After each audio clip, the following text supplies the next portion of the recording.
안녕하세요. 수업 시작하겠습니다. 오늘이 비행기 마지막 시간입니다. 지금까지 수고 많으셨고요. 오늘 비행기 수업까지 들어보시고요. 비행기에 대해서 더 궁금한 사항이 생기시면은 인터넷 유튜브를 뒤져보는 것도 있고요. 그 다음에 책을 찾아보는 방법도 있습니다.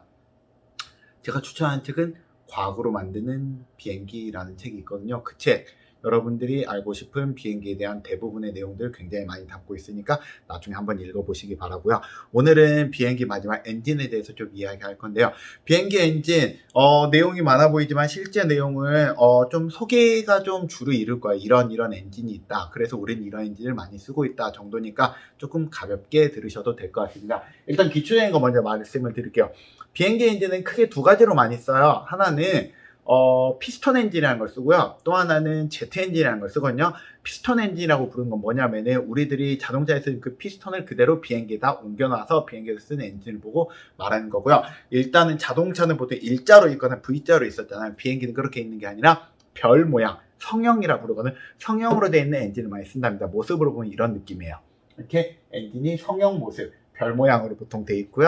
이렇게 비행기가 움직인답니다. 이건 우리가 피스톤 엔진이라고 부르고요. 주로 어떤 비행기에서 많이 이용해 주냐? 경비행기에서 많이 이용해 준답니다. 경비행기는 보통 한 속도 한 500km 내외 그 정도에서 많이 이용해주는 비행기다라고 생각을 하시면 됩니다. 그래서 자동차랑 동일한 원리를 적용을 한다라고 생각하시면 되고요. 이것 말고 우리가 실제로 이거 말고 우리 주변에서 볼 수 있는 대부분의 여객기, 일반 비행기에서 많이 쓰는 엔진은 모두 다 이런 제트 엔진이라는 원리를 사용한답니다. 이게 제트 엔진, 여기에서는 가스 터빈 엔진이라 했는데 일단은 제트 엔진이란 큰 범주의 내용을 알려드리고요. 거기에 각각에 대한 내용을 하나하나씩 이야기를 해드리려고 합니다. 자, 일단 먼저 이것부터 봐봅시다.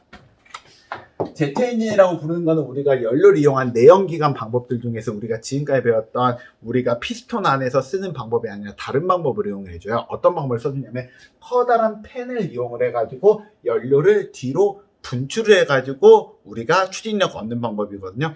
어떻게 하는 건지 원리를 잘 보세요. 이쪽에 있는 이 커다란 팬이 공기를 들어오게 해줘요. 공기를 들어오게 해주면서 여기 잘 보면 점점 여기가 공간이 좁아지잖아요. 공간이 좁아지는 곳에 공기가 많이 들어가면서 공기가 고온 고압으로 압축이 돼요. 그리고 나면 여기에서 연료를 뿌려주거든요. 연료를 뿌려주면 여기에서 연소가 일어나요.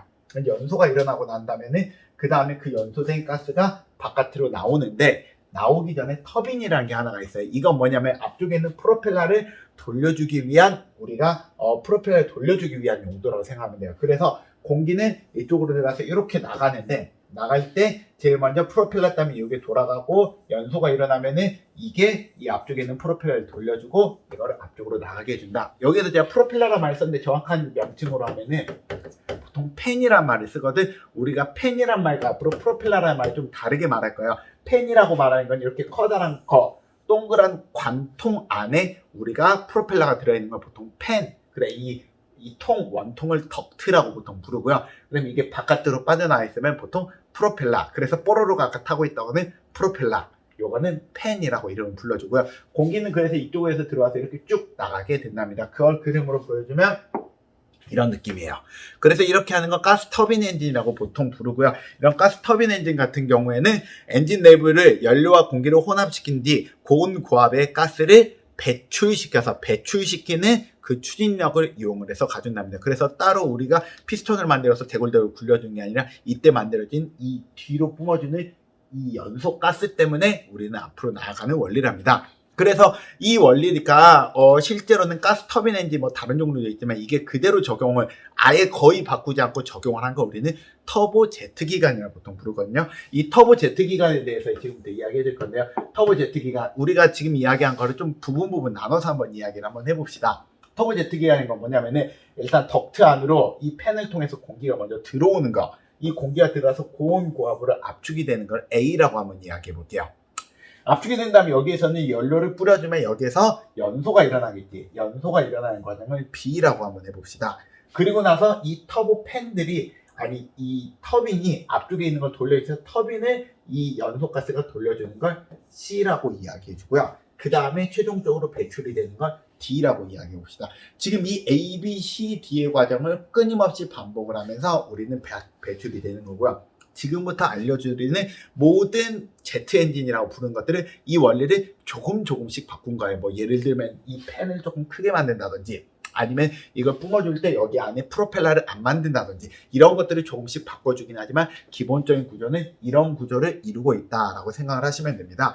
그래서 여기 써있는 거 그대로 읽어드릴게요. 터보 제트 기관 A, 공기가 여러 급의 팬 압축기를 지나면서 고온고압으로 압축됨. 연소실에서 연료와 만나되 발화됨. 고온고압의 가스가 배기가스가 터빈을 회전시킴. 이건 뭐 해주는 거다? 팬 압축기 구동용이다. 그래서 배기가스를 배출하여 생기는 반작용으로 추력을 얻음. 이렇게 해주면은 좋은 점. 이거는 우리가 일반적인 그 피스톤 기관에 비해서 높은 속도를 만들기가 굉장히 유리하답니다.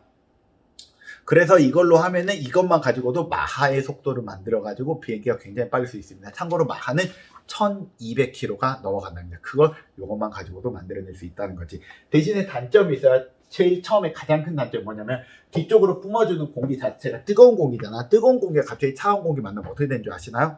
갑자기 소리가 뻥 소리가 나요. 즉 여기 뒤에서 소음이 진짜 많이 발생하고요. 네가 이 뒤에 서 있었다 해봐. 그러면 뜨거운 열기가 앞차가 내 차에다가 뜨거운 열기를 뿜겠지. 그래서 안전 문제도 좀 문제가 되겠지. 그래가지고 이거는 비행기에선 적용을 하고 있지만 첫 번째 소음이 크고요. 두 번째 이게 뒤에 있는 차도 무섭고 거기에다가 또 뭐가 문제가 되냐면 얘는 기본적으로 팬이 빨리 돌아야지만 압축이 잘 되고 뒤로 빨리 뿜어주는 구조거든요. 그래서 저속으로 운전하면 효율이 정말 많이 떨어져요. 그래서 저속 운전이 굉장히 안 좋다는 점이 가장 큰 특징입니다. 그래서 첫 번째 소음과 연료 소모가 심하고요. 특히 저속에서 효율이 매우 떨어진다는 점이 큰 특징이랍니다. 자, 근데 이제 이걸 조금 변형을 시켜볼게요. 어떻게 변형을 시킬 거냐면 여기 앞쪽에다가 무엇을 만들 거냐면 커다란 바깥쪽으로 빼낸 프로펠러를 만들어 줄 거예요. 이걸 뭐라 부르냐면 터보 프로펠러 기관, 터보 풀업 기관이라 부르는 거거든. 똑같이 생겼거든. 잘 봐요. 야, 요것만 달라졌지. 이 터보 풀업 기관은 아까 다시 한번 보여줄게요. 요거랑 요게 나머지가 비슷한데 이 프로펠러가 들려있으면 이렇게 대굴대굴 굴러가는 프로펠러 기관을 만들 수 있는데 뭐가 다른지 대충 이야기해 드릴게요. 나머지는 똑같아요. 들어와서 연소가 일어나고 돌려주고 배출이 되는 건 아예 다 똑같은데요. 우리가 요 놈이 얘만 돌려주는 게 아니라 얘가 앞쪽으로 쭉 빼가지고 얘까지 돌려주는 거야. 그래서 지금 아까 봤었던 터보 제트 기관 같은 경우에 뒤에 엉덩이에서 뿜어준 힘이 우리가 앞으로 나가는 힘의 100%라고 따지면 이거는 뒤에서 뿜어주는 힘은 한 10? 요게 한 90% 정도를 차지할 만큼 이 커다란 프로펠러를 돌려주는데 굉장히 힘을 많이 쓰고 그래서 이 커다란 프로펠러 진짜 크잖아. 원래 거에 비하면 되게 크거든. 커다란 프로펠러가 뱅글뱅글 돌아가면서 뒤쪽으로 이렇게 바람을 만들어주는 기관을 터보 프로펠러 기관이라 보통 부른답니다. 그래서 필기 한번 해보겠습니다. 제일 먼저 이건 똑같아요. A, B, C, A, B는 똑같은데 C에서 돌려주는 게 무엇을 돌려주는 거냐? 팬 압축기랑 또 하나 무엇을 돌려준다? 프로펠러 구동을 위한 것도 같이 돌려주게 된답니다. 그게 첫 번째 달라지고요. 그래가지고 우리가 D에서는 얘도 D지만 여기서도 뒤쪽으로 밀어주는 추력이 만들어지겠지? 그래서 두 가지로 해주고요. 이거는 주로 어디서 많이 써주는 거냐? 저속 비행기에서 많이 사용해 준다면 여기서 말하는 저속은 어느 정도 속도냐면은 한 700km? 아니면은 이거 원리를 이거 그대로 90도만 꺾어봐요. 뭐가 될까요? 바로 우리가 흔히 이야기하는 헬리콥터가 되겠지. 그래서 헬리콥터도 거의 다 이런 원리를 적용을 한다라고 생각을 하시면 된답니다. 그 다음에 큰 특징 두 번째, 프로펠러에서 대부분의 추력을 얻는다. 그 차이점만 있다라고 생각하시면 됩니다. 어렵지 않지? 자, 이번에는 또다시 아까 그림을 보여드릴게요. 아까 그림은 요 그림에서 이번엔 프로펠러를 크게 했잖아. 이번에 이 커다랗게 만든 프로펠러를 이렇게 하지 말고 이거 겉에 있는 관, 덕트라 불렀잖아. 덕트 안에다 얘를 한번 집어넣어 볼게요. 덕트 안에 집어넣잖아. 이런 모습이 나와요. 이런 모습. 다시 한번 봐봐. 지금 커다란 프로펠러를 이 덕트라고 말하는 거 여기 안에다 쑤셔 박으면은 이런 모습이 되잖아요. 이렇게 박아놓으면은 뭐가 달라지냐면은 우리가 여기에서도 공기가 안으로 들어가는 공기가 있고 바깥쪽으로 나가는 공기도 있잖아요. 이 바깥쪽으로 나가는 공기가 하나의 관 안으로 빠져나가게 된답니다. 이렇게 만들어 놓은 것을 우리가 어쨌든 이 덕트라는 거 안에 있으면 팬이라 부른다 했잖아요. 그래서 이거는 터보 팬 기관이라고 부른답니다. 이 터보 팬 기관은 기본적인 구조는 똑같아요. 일단은 공기가 이쪽에서 압축이 되고요. 그 다음에 폭발이 일어나고요. 그 다음에 터빈을 돌려주고요. 배기가스가 나오는데 조금씩의 차이점이 있답니다. 첫 번째, 압축이 일어날 때 우리가 기존에 압축이 일어날 때 이 부분이잖아. 이거 말고 커다란 압축기가 더 있어요. 커다란 압축기를 뭐라고 하냐? 저압 압축기라 부르고요. 얘 가운데 있는 걸 고압 압축기라 불러요. 여기도 압력이 높고 여기도 낮거든. 그래서 저압 압축기와 고압 압축기가 공기를 둘 다 압축을 시켜. 압축을 시킨 다음에 저압은 그냥 쓱 빠져나가는 거야. 그래서 그냥 쓱 나가고요. 고압만 가운데로 가가지고 연소가 일어나고요. 연소된 게 터빈을 돌려주는데 이 보라색이 우리가 고압도 돌려주고요. 초록색인 저압 것도 여기 안에서 다 돌려줘서 빠져나가게 해준다는 거야. 그러면 왜 이렇게 커다란 거 만들었냐? 커다란 거 그냥 빠져나가는 이 공기가 도움이 되냐? 네, 도움이 돼요. 터보 프로펠러 기관이랑 똑같아요. 프로펠러처럼 이게 커다란 것이 빠져나가 주기 때문에 우리가 공기가 겉에서 빠져나가는 공기가 굉장히 많은 연료의 효율을 높여주게 된답니다. 그래서 효율이 첫 번째 높고요. 뒤쪽으로 빠져나가는 공기 보면 고압도 있고 저압도 있고 그 다음에 일반 공기도 있잖아. 이 고압의 공기가 저압의 공기 사이에 쌓여있기 때문에 상대적으로 소음도 조금 더 줄어들어요. 대신에 우리가 이렇게 해주면은 무엇에서 또 좋냐면은 우리가 공기를 많이 가져가게 되기 때문에 우리가 F, 힘이라고 부르는 거 MA잖아. 이 M이 되게 커지는 거야. 무게가 많아지는 거가 되기 때문에 실제로 힘도 되게 잘 만들고 해서 이런 터보 팬 기관을 어디서 많이 이용해 주냐? 대부분의 비행기, 여객기에서 많이 이용해 주는 방법이고요. 그래서 여러분들 내가 예전에 두 번째 수업 이야기할 때 역추진 기관 이야기했던 거 기억나시나요? 역추진 기관을 이용을 했었던 게 바로 얘예요. 여기에서 이 바깥쪽으로 나가는 거, 이거 공기를 바이패스라고 부르거든. 이 바이패스 공기를 뚫어가지고 바깥쪽으로 나가게 해주는 걸 역추진 장치라 부르는 거야. 그래서 이걸 이용을 해준다면 우리가 기존에 사용을 했었던 비행기, 우리가 알고 있는 비행기를 만들어낼 수 있답니다. 그래서 실제로 돌아가는 모습이 이래요. 그래서 이게 프로펠러가 돌아가면서 우리가 겉으로 쏴주는 게 있고요. 그래서 파란색 공기가 있고요. 그 다음에 안쪽으로 들어가서 안쪽에서 뿜어주는 게 있어서 빨간색도 두 개를 같이 뿜어준다 생각을 하시면 되겠습니다. 자, 필기 한번 해보겠습니다. 필기. 자, 첫 번째 A. A가 있고요. 엔진 앞에 큰 저압 팬을 장착을 시켰습니다. 두 번째, 압축된 공기 일부는 B로, 나머지는 덕트로 보낸답니다. 나머지는 바깥쪽으로 보낸다는 거, 이거 바이패스라 부르고요. 그 다음에 팬 압축기는 두 개를 돌려야 됩니다. 무엇과 무엇? 저압 팬과 고압 팬을 모두 다 돌려주어야 된답니다. 그 다음에 마지막으로 실제로 힘은 어디서 만들어지는 거냐? 실제로 힘 만들어지는 D를 보면은 첫 번째, 저압에서 만들어주는 바이패스 공기라는 것과 고압에서 만들어주는 배기가스, 이 두 가지가 우리가 뒤로 뿜어져서 갈 수 있는 거고요. 이거는 좋은 점이 뭐냐면 저압팬으로 많은 공기를 밀어주기 때문에 연료의 효율이 좋고요. 효율만 좋은 게 아니라 소음도 굉장히 낮습니다. 그래서 주로 어디서 이용해 주냐? 아음속. 우리가 1200km 아래, 그러니까 한 900에서부터 1100 사이로 우리가 운전을 할 때는 아음속 비행이라고 부르거든. 아음속 비행에서 이용을 많이 해주는 방법이랍니다. 아시겠죠? 자, 이제 여기까지 하면 대부분의 걸 이야기한 것 같아. 이제 엄청 빠른 비행기를 좀 하나 더 이야기해 줄게요. 바로 뭐냐면 램제트랑 스크램제트 기관이라는 거예요. 이거는 뭐냐면은 기관의 모습이 이거랑 조금 달라요. 뭐가 달라지냐면 요게 다 사라져. 기본이 이런 모양이었잖아. 이렇게 바뀌어요. 실제로 이게 램제트, 이게 스크램제트거든. 두 개의 큰 차이점은 바로, 이거 두 개의 차이점은 나중에 말하기로 하고요. 이게 우리가 흔히 이야기하는 제트 기관이고요.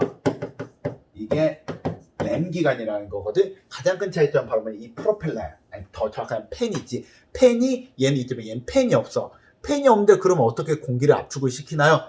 공기가 그냥 여기 사이가 보면 공간이 좁아지잖아요. 공기가 사이 좁은 데를 지나가면서 스스로 압축이 된다는 거야. 그래서 공기가 스스로 압축이 된도 이 스스로 압축된 고압에다가 여기에다가 연소를 시킬 수 있도록 연료를 뿜어주면은 얘가 연소가 일어나게 되는 거. 이게 바로 우리가 이야기하는 램제트 기관이에요. 이게 어떻게 가능하냐고요? 이게 공기가 음속보다 더 빨라지잖아요. 그럼 여기가 공기가 튕겨져서 들어가면서 스스로 압축이 돼버리거든. 그걸 이용을 해주는 게 우리가 램제트 기관이고요. 이 램제트랑 스크램제트는 거의 차이점이 없거든. 차이점을 굳이 이야기하자면 이 램제트 기관의 이 연소하는 부분이 조금 크고요. 스크램제트 연소하는 부분이 조금 작잖아요. 왜 그러냐면 여기는 연소를 시킬 때 우리가 음속의 속도에서 연소를 시키는 게 되게 어렵거든. 그래서 연소시킬 때만 음속 아래로 떨어뜨려서 연소시키고 음속으로 뿜어주는 거고, 이거는 연소를 시킬 때도 아예 음속으로 연소를 시켜버리는 거야. 그래서 속도로 봤을 때는 이게 둘 다 마하거든. 마 한 3, 4 정도 나오는데 이거 마 10 거의 가까이가 나올 정도로 어마어마하게 빠른 기관이 바로 램제트랑 스크램제트예요. 그거에 대한 설명이 이렇게 돼 있는 거고요. 그걸 그림으로 보여준다면 그림이 이게 공기가 들어왔다가 여기에서 곧바로 슝 나가게 된다는 거야. 자, 지금 이게 우리가 이야기한 램제트, 이거는 참고로 얘예요. 얘가 원래 공기 이렇게 들어간다는 건데 우리가 램제트랑 스크램제트 이런 차이점이 있다라고 생각을 하시면 되고요. 그래서 필기를 한번 해볼게요. 자, 공기가 점점 좁아지는 입구를 통과하면서 공기가 스스로 압축을 해주는 거고요. 스스로 공기가 압축을 해준 다음에 그 다음에 연소 후에 또 다른 팬 요거를 돌려주는 기관이 없고, 그러니까 A는 있어요. 그 다음 B는 있고 C 없고 곧바로 D로 그대로 뿜어주게 되는 거예요. 그런데 그래서 램제트는 아음속, 스크램제트는 스크램이 SC가 슈퍼소닉의 줄임말이거든. 그래서 이 스크램제트는 초음속에서 보통 하는 거고요. 이거는 어디에 적합하냐? 초음속 비행에 굉장히 적합하답니다. 그리고 팬이 없고요.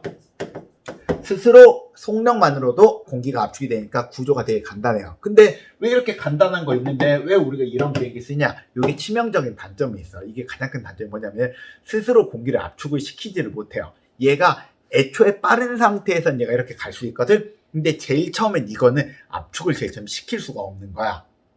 그래가지고 이거는 보통 어떻게 해주냐면은 다른 비행기 아래에다 보통 달려. 그래서 여기 비행기 있잖아. 이 비행기 아래에다 조그만한 비행기가 하나가 더 달리는 거야. 둘 다 크지만 그렇게 이해해 주세요.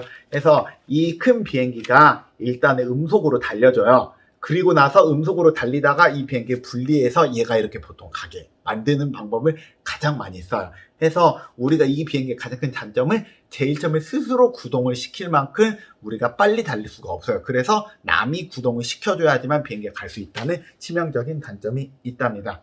그래서 이게 D예요. 초음속까지 빨라지지 않으면 엔진 가동이 안 돼버려가지고 다른 비행기에 보통 도움을 받아서 약간은 미사일처럼 움직인다 생각을 하시면 됩니다. 자, 여기서 갑자기 미사일을 왜 말했냐? 여러분, 그럼 미사일 이야기한 미사일은 다른 말로 뭐라 부르지? 로켓이라 부르지. 야, 로켓이란 비행기는 엔진이 같을까요? 다를까요?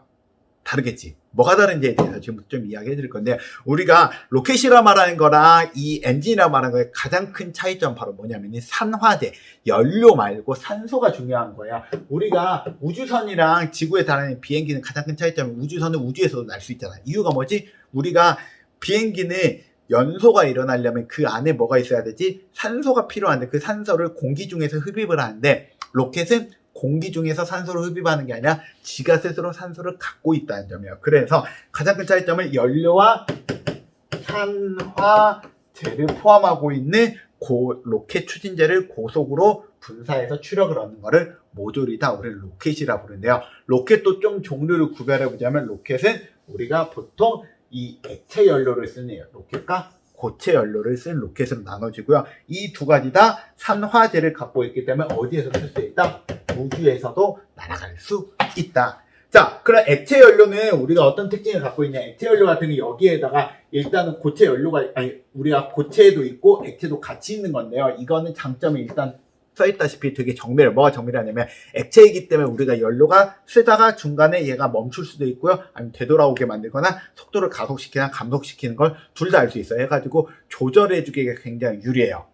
대신에 단점은 우리가 로켓은 다른 사람 나 공격해야지 삐 누르면 곧바로 돼야 되는데, 산화제라고 부르는 게 뭘까요? 산화제라고 부르는 게 쉽게 말하면 산소거든. 산소를 안에다 넣어놓으면 그 안에가 부식이 일어나기 때문에 우리가 연소를 시키려면은 우리가 그때사 연료를 넣어줘야 돼요. 연료를. 그러니까 제일 처음에는 껍질만 있고요. 필요할 때 연료를 넣어가지고 이용을 해주는 거야. 그러니까 기민하게 대체하기는 되게 힘들겠지.